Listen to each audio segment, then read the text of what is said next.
जरा 90s का वो सुनहरा दौर याद करो, जब रिमोट कम और प्यार ज्यादा चलता था।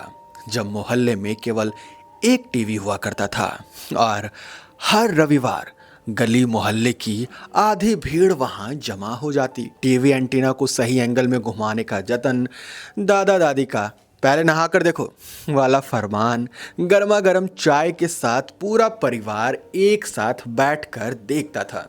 जैसे ही श्री कृष्ण गोविंद हरे मुरारी की धुन बजती तो ऐसा लगता मानो पूरा ब्रह्मांड ठहर सा गया हो। लोग सांस रोक कर देखते हैं, जय श्री कृष्ण की गूंज सुनाई देती और फिर एक अलौकिक दुनिया में हम समा जाते हैं। आज उसी महाकाव्य शो के कुछ मजेदार, हैरान कर देने वाली और अनसुनी बात लेकर हम हाजिर हैं। आपको सीधा हम उस दौर में ले जाने वाले हैं। तो आइए बैठ जाइए नॉस्टैल्जिया के इस रथ पे। आपको बिहाइंड द सीन्स यानी कि पर्दे के पीछे की कुछ मजेदार बातें बताते हैं। पहली बार 1993 में दूरदर्शन ये टेलीकास्ट हुआ था।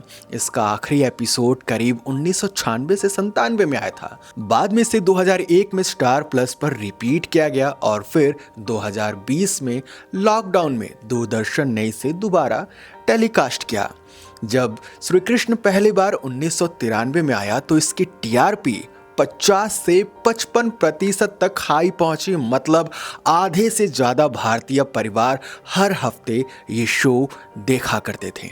रामायण और महाभारत के बाद ये शो सबसे ज्यादा देखने वाला शो था। 2020 में जब इसे फिर से दिखाया गया तो 3.5 करोड़ लोग इसे देखने बैठे। आज भी इसकी दीवानगी मतलब कम नहीं हुई है। शो ने कितना कमाया? रामानंद सागर जी ने इस शो पर करीब 25 करोड़ रुपए खर्च किए। उस दौर में ये सबसे महंगे भारतीय टीवी शो में एक था, लेकिन शो ने 200 करोड़ से ज्यादा की कमाई की थी। विज्ञापन, रीरन और रिटेल पार्टनरशिपिंग से 2020 में जब इसे फिर से टेलीकास्ट किया गया तो दूरदर्शन ने भी करोड़ों में विज्ञापन कमाए जनाब। अगर 90s में एक्टर्स की फीस सुनोगे आप तो आज के हिसाब से आपको शायद कम लगे, लेकिन उस दौर में ये बहुत बड़ी रकम मानी जाती थी। नीतीश भारद्वाज जो श्री कृष्ण का किरदार निभा रहे थे, उन्हें 3000 से 5000 रुपए प्रति एपिसोड मिला करते हैं। गुलेशन बावरा जो कंस बने थे, उन्हें 3000 रुपए प्रति एपिसोड दिए जाते थे। दीपक देवराज जो अर्जुन की भूमिका में थे, 2500 प्रति एपिसोड लेते थे। रामाविज जिन्होंने यशोदा का किरदार निभाया, 2000 प्रति एपिसोड मिला करता। रेणुका जो कुंती बनी थी, उन्हें 1500 रुपए प्रति एपिसोड की फीस दी जाती थी। हाँ, 90s में ये बहुत बड़ी रकम मानी जाती थी। सवाल यह है कि लोग क्यों देखते थे इसे? भक्ति और आस्था। लोग श्री कृष्ण को भगवान मानते थे तो उनके जीवन को देखने का अलग ही रोमांच था। रामानंद सागर की भव्यता, शानदार सेट, जबरदस्त वीएफएक्स उस समय के हिसाब से और गजब की कहानी, संस्कारी कंटेंट, पूरा परिवार साथ बैठकर देख सकता था। और नीतीश भारद्वाज का जादू, उनकी एक्टिंग और व्यक्तित्व ने लोगों को सच में श्री कृष्ण की याद दिला दी। कैसे देखते थे, क्या क्या करते थे देखने के लिए? तो देखिए, आपको भी याद होगा 90s में हर घर में टीवी नहीं होता था, इसलिए लोग अनोखे तरीके अपनाते थे। घर के बाहर टीवी रखकर पूरा मोहल्ला देखा करता था। पुआल बिछाकर लोग बैठ जाते थे, चटाई पर बैठ जाते थे। जो लोग कहीं गांव से बाहर होते, टीवी नहीं होता, रेडियो कैसेट्स पर डायलॉग सुनते थे।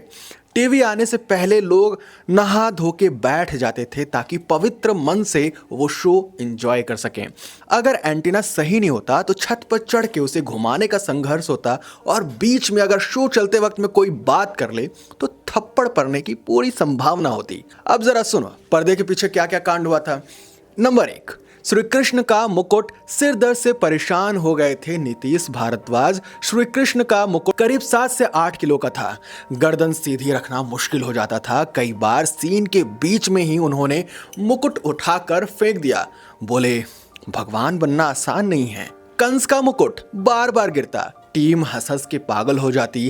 कंस जैसे ही सर घुमाते, मुकुट धड़ाम।